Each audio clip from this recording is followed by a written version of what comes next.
ఈ రాఖీ పౌర్ణమికి మీ అన్నయ్యకో లేదా తమ్ముడికో ప్లాస్టిక్ ఫ్యాన్సీ రాఖీలు కడుతున్నారా? అయితే ఒక్క నిమిషం ఆగండి. మన పూర్వీకులు సోదరుడికి నిజమైన రక్షా కవచంలా పనిచేసే గుంటి రాఖీనే ఎందుకు కట్టేవారో మీకు తెలుసా?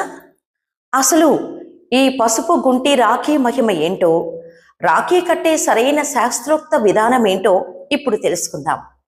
ఓం నమో నారాయణాయ. శ్రావణ పౌర్ణమి అంటేనే అక్కా చెల్లెళ్ళు అన్నతమ్ముల అనుబంధానికి ప్రతీకగా జరుపుకునే పవిత్రమైన రాఖీ పౌర్ణమి.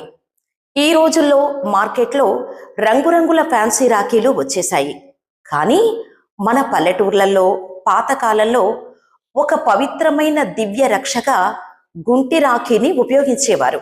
ఈరోజు ఆ గుంటి రాఖీ విశిష్టత ఏంటి, రాఖీని ఏ దిశలో కూర్చొని కట్టాలి, అసలు శాస్త్రం ఏం చెబుతుందో వివరంగా తెలుసుకుందాం. ఈ రోజుల్లో చాలా మందికి గుంటి రాఖీ అంటే ఏంటో కూడా తెలియదు. మన పాతకాలంలో లేదా పల్లెటూర్లలో ఇప్పటిలాంటి ఫ్యాన్సీ ప్లాస్టిక్ రాఖీలు ఉండేవి కావు. సాదా నూలు దారానికి పసుపు రాసి ఆ దారం మధ్యలో కొద్దిగా కుంకుమ, అక్షింతలు, పువ్వు లేదా ఒక చిన్న కాసు అమర్చి సొంతంగా తయారు చేసేవారు. దాన్నే గుంటి రాఖీ లేదా పసుపు రక్షా సూత్రం అనేవారు. మన శాస్త్రం ప్రకారం పసుపుకు నెగిటివ్ ఎనర్జీని, దృష్టి దోషాలను పటాపంచలు చేసే దివ్యమైన శక్తి ఉంటుంది.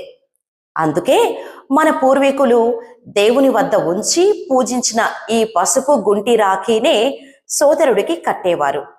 ఇది కేవలం ఒక దారం కాదు, సోదరుడికి ఏడాది పొడవునా రక్షణగా నిలిచే ఒక దివ్యమైన రక్షా కవచం. మరి ఈ రాఖీని శాస్త్రోక్తంగా ఎలా కట్టాలో ఇప్పుడు తెలుసుకుందాం. రాఖీ పౌర్ణమి రోజు ఉదయాన్నే తలస్నానం చేసి పూజా మందిరంలో దేవునికి పూజ చేసుకోవాలి. మనం కట్టబోయే రాఖీలను దేవుని పాదాల వద్ద ఉంచి పసుపు, కుంకుమ, పువ్వులతో పూజించాలి.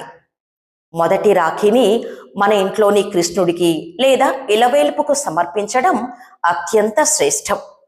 పూజ పూర్తయిన తర్వాత ఒక ప్లేట్లో పసుపు, కుంకుమ, అక్షింతలు, దీపం, పూజించిన రాఖీ మరియు తీపి పదార్థాలను సిద్ధం చేసుకోవాలి. రాఖీ కట్టేటప్పుడు మీ సోదరుడిని తూర్పు లేదా ఉత్తరముఖంగా ఒక పీటపై కూర్చోబెట్టాలి. పడమర లేదా దక్షిణం వైపు ముఖం పెట్టి ఎట్టి పరిస్థితుల్లోనూ రాఖీ కట్టకూడదు. సోదరుడు కూర్చున్న తర్వాత భుజానిపై చిన్న టవల్ ఉంచి నుదుటిపై పసుపు కుంకుమలతో తిలకం దిద్ది అక్షింతలు వేసి దీవించాలి. ఆ తర్వాత దేవుని వద్ద పూజించిన ఆ పవిత్రమైన రాఖీని తీసుకొని సోదరుడి కుడి చేతి మణికట్టుకి 3 ముడులు వేస్తూ కట్టాలి. రాఖీ కట్టిన తర్వాత సోదరుడికి మంగళహారతి ఇచ్చి తీపి తినిపించాలి. ఆ తర్వాత సోదరుడు తన అక్కైతే పాదాలకు నమస్కరించి ఆశీర్వాదం తీసుకొని తనకు ప్రేమగా బహుమతిని సమర్పించాలి. చెల్లైతే ఆ సోదరుడికే నమస్కరించాలి. చూసారా, మన సంప్రదాయ గుంటి రాఖీ వెనుక ఎంతటి పవిత్రమైన భావన, రక్షాశక్తి దాగి ఉన్నాయో.